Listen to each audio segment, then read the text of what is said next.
Hello everyone, स्वागत है आपका जीएस बूस्टर में। और साथियों, आज का हमारा जो वीडियो है वो है 1853 का चार्टर। ओके, तो आज हम देखेंगे। अब तक हमने 1773 से लेकर के 1833 तक के अधिनियमों को हम देख चुके हैं और आज हम देखेंगे 1853 का चार्टर। ओके साथियों, आइए देखते हैं आज का वीडियो। साथियों, यह चार्टर जो शुरुआत 1793 से हुई थी चार्टर के आने की, जो कि प्रत्येक 20 वर्ष के अंतराल पर आता था, उस श्रृंखला का यह एक अंतिम एक्ट था, यानी उस श्रृंखला का यह अंतिम चार्टर था। ओके, जो पहला चार्टर था वो 1793 में आया था, फिर 1813 में, फिर 1833 में, और यह चार्टर एक अंतिम चार्टर था जो कि 1853 में आया था। ओके, मूलतः यह चार्टर जो था यह 1852 की सेलेक्ट कमेटी की रिपोर्ट पर आधारित था, जिसमें भारतीय ब्रिटिश सरकार में प्रांतीय प्रतिनिधित्व को शामिल करने की सिफारिश की गई थी। ओके, और इसमें जो बात की गई थी वह यह थी कि इस एक्ट ने संवैधानिक विकास में बहुत महत्वपूर्ण योगदान दिया था।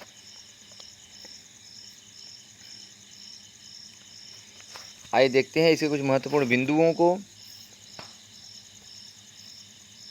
इसमें जो पहला था वह यह था कि अब कंपनी को भारतीय प्रदेशों को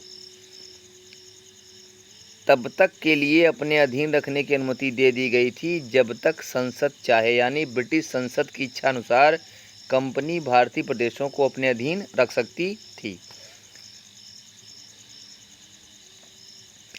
इस एक्ट के अनुसार डायरेक्टरों की जो संख्या थी वह 24 से घटाकर 18 कर दी गई और उसमें भी 6 सम्राट द्वारा मनोनीत किए जाने का प्रावधान किया गया।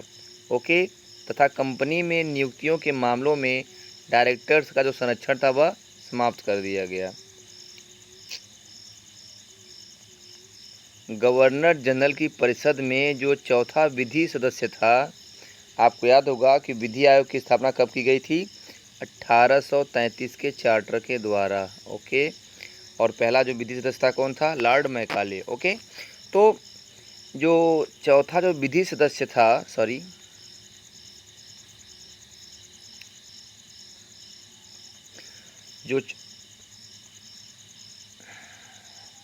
जो चौथा विधि सदस्य था उसे वोट देने का अधिकार प्राप्त नहीं था। इस एक्ट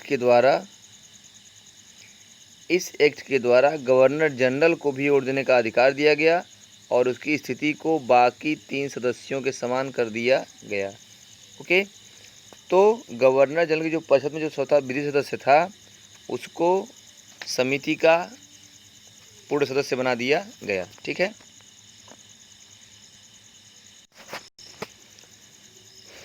चार्टर एक्ट 1853 के अनुसार गवर्नर जनरल की परिषद के विधायी और प्रशासनिक कार्यों को उल्लेखित कर अलग कर दिया गया। विधायी कार्यों हेतु 6 नए पार्षद जोड़े गए जिन्हें विधान पार्षद कहा गया। इन 6 पार्षदों का चुनाव बंगाल, मद्रास, मुंबई और आगरा की स्थानीय प्रांतीय सरकारों द्वारा किया गया। अतः इस एक्ट से स्थानीय प्रतिनिधित्व का भी शुभारंभ हुआ, यानी 1853 के एक्ट के द्वारा स्थानीय प्रतिनिधित्व का शुभारंभ किया गया। ओके, इस एक्ट के प्रावधानों के अनुसार अब भारत के गवर्नर जनरल को बंगाल के शासन से मुक्त कर दिया गया एवं बंगाल के प्रशासनिक कार्य हेतु एक गवर्नर की नियुक्ति का प्रावधान किया गया।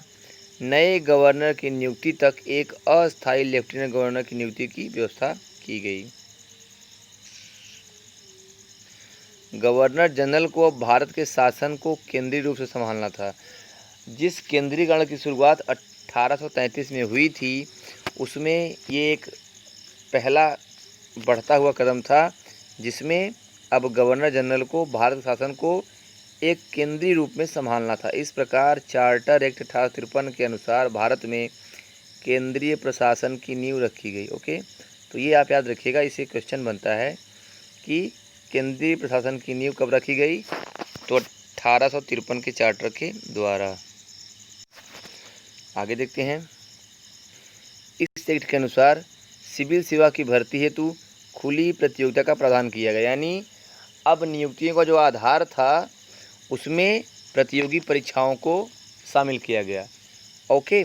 और 1854 में ही भारतीय सिविल सेवा हेतु मैकाले समिति का गठन किया गया, जिसके अनुसार सिविल सेवा अब भारतीयों के लिए भी खोल दी गई, यानी अब भारतीय भी सिविल सेवा परीक्षा दे सकते थे।